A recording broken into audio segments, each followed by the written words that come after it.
Hello guys, my name is Triwahini Rahayu. I am from English Department, University of Riau. Today I will tell you what my opinion about iceberg in culture.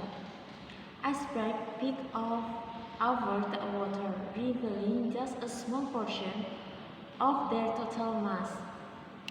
Culture is similar in that people at first just see a small portion of a person's culture based on things such as clothing, appearance, speech, grooming, greeting rituals, music, arts, or dances. However, this observation comprises just a fraction of a person's culture. Just like with a bicycle iceberg, a cultural iceberg contains essential characteristics beneath the surface. And under the waterline of cultural iceberg are many important components of culture. This includes the ideas, preferences, and priorities that comprise individual attitudes and values. A culture's core values include its understanding of what is wrong and right and good and bad. Additionally, this is what individuals in the culture have learned about what is acceptable and unacceptable behavior in society. Core values teach children and adults about the importance and manifestation of honesty, respect, and integrity. However, there may be different situations in which these values may be asserted or interpreted in a different way. Individuals may be able to see and describe certain aspects of culture by simple observation. However, they can develop a better understanding of deeply rooted ideas by studying formative factors, reflecting on their own core values, and analyzing observed core values of members of the culture.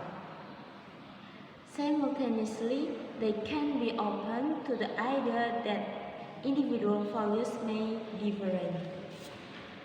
Specific cultures have determined how to deal with these issues by developing ideas and constructing their patterns from a wide range of possible alternatives.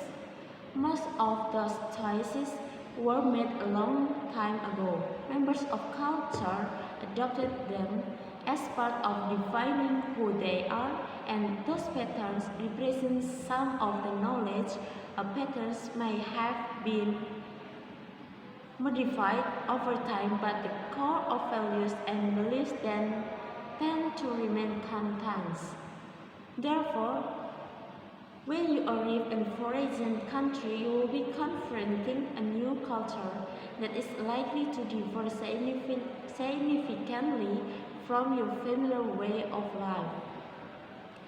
Three things to keep in mind as you begin to consider the role of culture in the sojourn are: first, all cultures have struggled with the full range of human problems, and they have adopted solutions that are at least acceptable to members of the culture. And second, in the process of forming a culture, a group has made decisions about what to emphasize, how to pass it on to a new generation, and what it values above all else. And you can be sure that it excludes or devalues some things another culture, maybe even you, holds dear. And three, because the patterns that exist in various cultures have been passed on by respected leaders and early elders and have become sanctified over time. They are not only considered good and proper but natural and normal. This is why cultural methods are deeply rooted and intensely felt by members of a society. Therefore, conflict and change involving core values are always always accompanied by tension. For example, cultural differences in business communication. Minutes telephone. It can be difficult to find common ground with people from other countries, especially when their custom and business practices seem so different from your own. So, we have outlined a few examples of cultural differences in communication and how they become apparent in the workplace, along with some easy tips on how to better understand your international peers. Telephone conferences can be very effective in improving business communication and cooperation within international companies.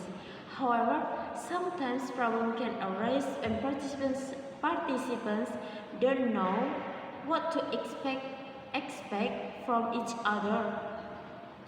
Let's look at how different cultures might approach this kind of communication. Perhaps Brazilian people need some personal contact before acting or would like to know the benefits of providing information. Small talk can be very important for Americans to build relationships. British people might use humor, whereas Chinese colleagues may want to check with the group or boss before responding. If there are no sensitive issues involved, it's a good idea to use emails to communicate information beforehand, taking care to respect cultural differences when addressing people. For example, the use of first names in the United States and titles in Austria. Be sure to follow your emails with telephones or face-to-face communication, especially when cooperating with culture with high person orientation. The telephone conference itself should have a clear structure, with time to speak for everyone.